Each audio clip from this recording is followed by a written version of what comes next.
Halo sahabat semuanya, Assalamualaikum warahmatullahi wabarakatuh. Baik, tetap saya doakan semua teman-teman ya. Semoga tetap dalam keadaan sehat walafiat, dan yang lagi sakit semoga segera disembuhkan, yang lagi ada masalah semoga segera diselesaikan ya. Baik. Nah, di sini saya ingin membahas, ada kemarin yang bertanya, Bang Zaid, kenapa sih suara saya cepat kali habisnya? Ketika azan itu suara saya cepat habisnya. Ataupun ketika di nada tinggi nyanyi suara saya cepat habisnya. Itu kenapa sih Bang Zaid? Baik.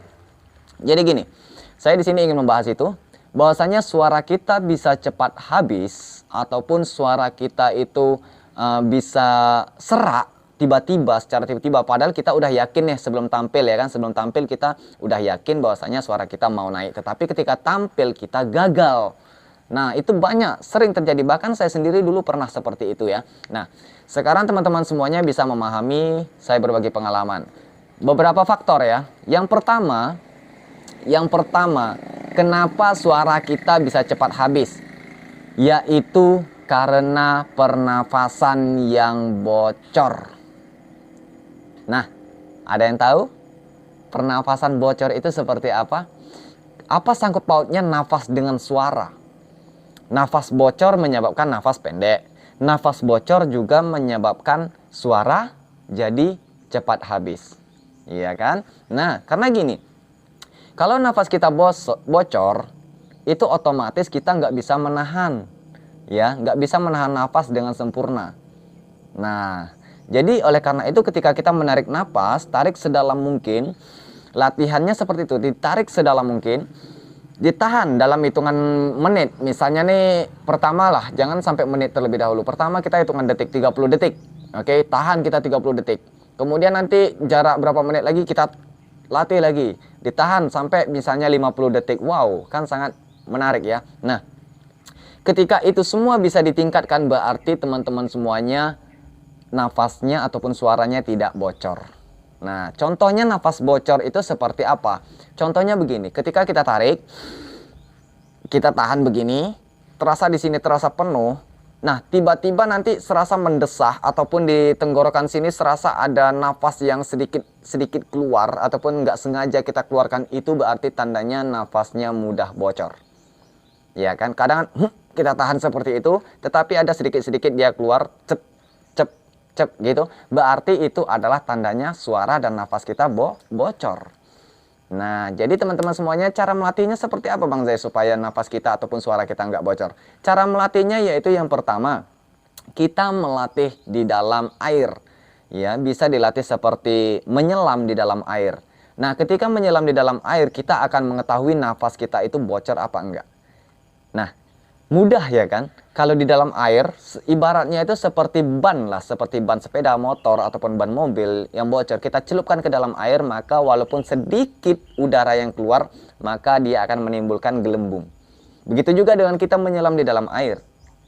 Kita coba nyelam nih dalam air, kita tutup hidung, nyelam, celup, ya kan? Apabila nafas kita memang bocor, nanti akan ada gelembung sedikit keluar, plup, ya kan? Nah, itu tandanya nafas kita bocor. Nah, jadi ketika kita latihan bertahap, kita bisa melatih seperti di menyelam dalam air. Kalau nggak bisa nyelam bagaimana Bang Zai? Kalau nggak bisa menyelam, kita sediakan air di dalam plastik. Sediakan air di dalam plastik gula, ya kan? Dalam plastik gula 1 kilo itu. Air mentah, kemudian kita kasih pipet. Ya, kita kasih pipet. Kita letakkan di dalam air tersebut. Kita tahan napas kita lihat air ini bergelembung nggak? Ada gelembungnya nggak? Ya kan, ketika nafas kita bocor pasti air ini akan sedikit bergelembung. Nah, jadi kalau takut nyelam ada kok solusinya. Seperti itu cara melatihnya. Kemudian cobalah menahan nafas itu di saat kita bersuara. Ya, di saat kita bersuara coba kita tahan nafas kita. Nah, itu juga termasuk salah satu yang membuat suara kita nantinya bisa menjadi panjang, nafas kita menjadi panjang dan tahan lama. Ya. Nah, kemudian yang kedua, faktor keduanya yaitu karena kondisi tubuh yang kurang fit. Kalau kondisi tubuh kita kurang fit, entah itu lagi demam, entah itu lagi sakit radang tenggorokan, itu akan menyebabkan suara kita akan cepat habis. Memang pertamanya terasa enteng, tapi ketika di nada tinggi, kita lantunkan nada tinggi ataupun nyanyi di nada tinggi, itu nanti radang pita suara kita, radang tenggorokan tersebut akan cepat naik dan membuat suara kita menjadi terhenti. Nah, Itu faktornya. Yang ketiga karena adanya penyakit asam lambung. Nah, apa sangkut pautnya Bang Zai asam lambung dengan suara? Ya jelas ada sangkut pautnya. Karena begini, orang yang memiliki asam lambung yang sangat kuat, ya, saya bisa pastikan itu bahwasanya dia nggak bisa menahan nafasnya terlalu lama. Ataupun ketika asam lambungnya naik, ya kan, dia suaranya akan serak. Nah, kenapa? Karena ketika asam lambung itu naik, itu akan menyebabkan lendir pada pita suara kita juga menjadi semakin meningkat. Nah, ketika lendir di pita suara kita sudah semakin meningkat, nanti itu akan menyebabkan terkendalanya suara kita di saat keluar. Nah, oleh karena itu, kalau bagi yang memiliki asam lambung ataupun emah, ya kan, itu sebaiknya bisa menggunakan seperti kunyit, ya kan, kunyit dan kuning telur dimakan mentah. Itu solusinya, ya. Baik. Nah, jadi 3 faktor ini tadi itu harus teman-teman ketahui dahulu. Ada nggak 3 faktor ini di dalam tubuh teman-teman semuanya ya? Nah, ketika ada, silahkan tuliskan di kolom komentarnya. Nanti saya juga bisa memberikan solusinya. Ya, kita di sini saling berbagi, tidaklah saling menggurui, tetapi kita saling berbagi. Tidak ada yang namanya orang yang terpandai, itu nggak ada.